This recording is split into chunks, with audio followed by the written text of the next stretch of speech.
안녕하세요. 이민경 행정사입니다. 오늘은 공적서 작성에 대해서 말씀드리겠습니다. 이제 봄가을이 이제 3월이잖아요. 그러니까 봄가을이 되면서 각종 행사를 개최하고 있고, 그 행사장에서 이제 행사의 꽃이라고 하면은 이제 포상입니다. 표창장 수여. 그러기 위해서 이제 표창장을 수여하려면 표창장 포상을 받을 만한 사람을 선정하는 것이 중요하죠.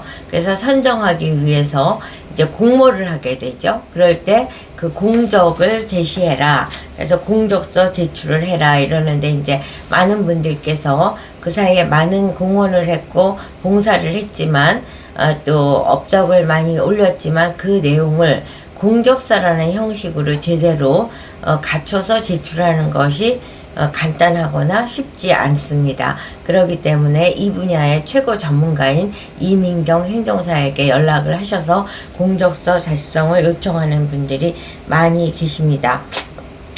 이제 정부기관이나 공익단체에서 각 분야에 사회 공헌한 분들을 포상을 하게 되는데, 뭐 산업발전에 공헌을 했다든가, 복지 향상에 공헌을 했다든가, 교육발전에 공헌을 했다든가, 이런 식으로 봉사활동 등 다양한 분야에서 헌신적으로 활동한 분들을 발굴하고 그 공로를 널리 알리고 격려하기 위해서 포상제도를 운영하는 것이 이제 대부분입니다.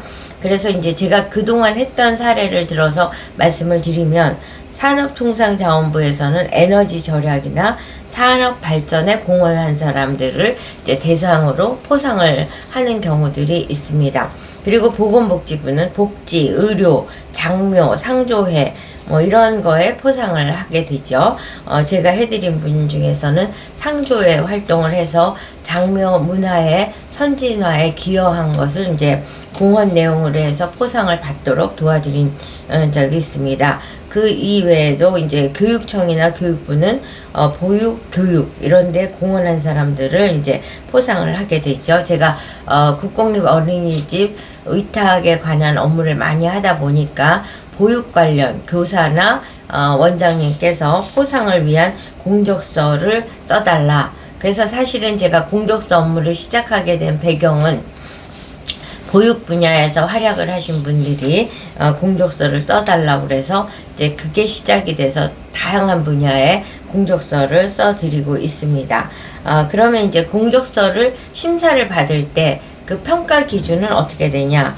공헌도, 그리고 지속성, 사회적 영향력, 이런 것들을 이제 평가를 해서 많은 사람들이 응모를 했어도 그 중에서 이제 대상자를 찾게 되는 거죠.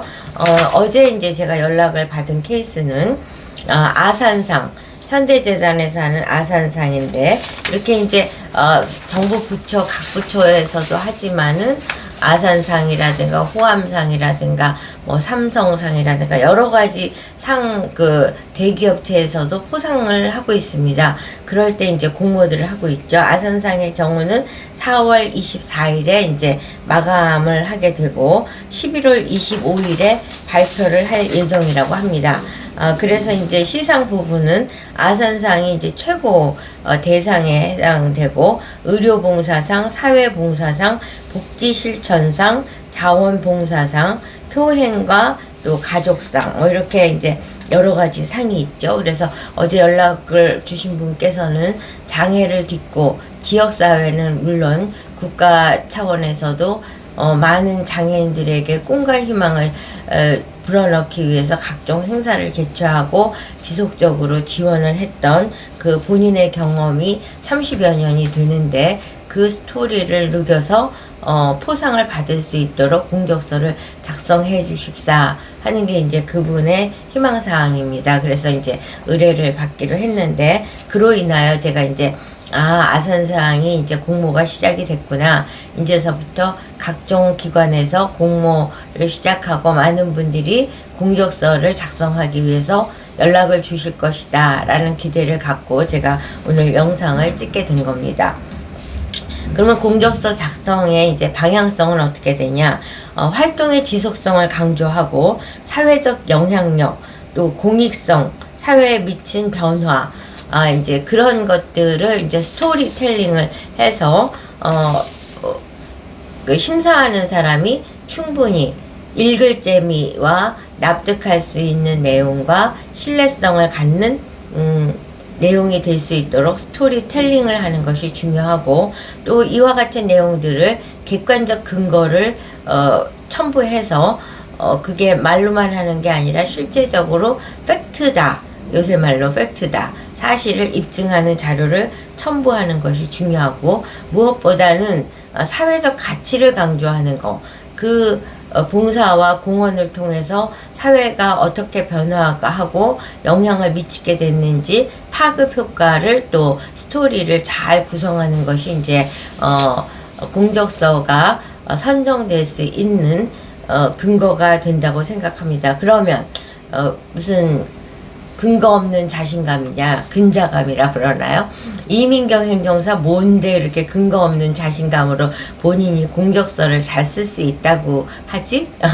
이런 말씀을 하실 수가 있는데, 제가 사실 국회 보좌관 22년을 할 때, 첫 직장 생활을 시작할 때 우리 의원님께서 저를 뽑은 것이 문장력 때문에 뽑았습니다. 왜냐, 그 의원님께서 여성 분야에서 이제 최고 역할을 하시다 보니까 각종 행사를 참석을 하는데, 대회사, 축사, 격려사 뭐 이런 것들을 써야 되는데, 그때 당시 그 근무하는 직원들이 그 문제를 해결하지 못하고 있기 때문에 만족할 수 있는 글을 쓰지 못해서 물색을 하다가 저를 찾으신 겁니다. 그러니까 이제 문장력이 있다는 거죠.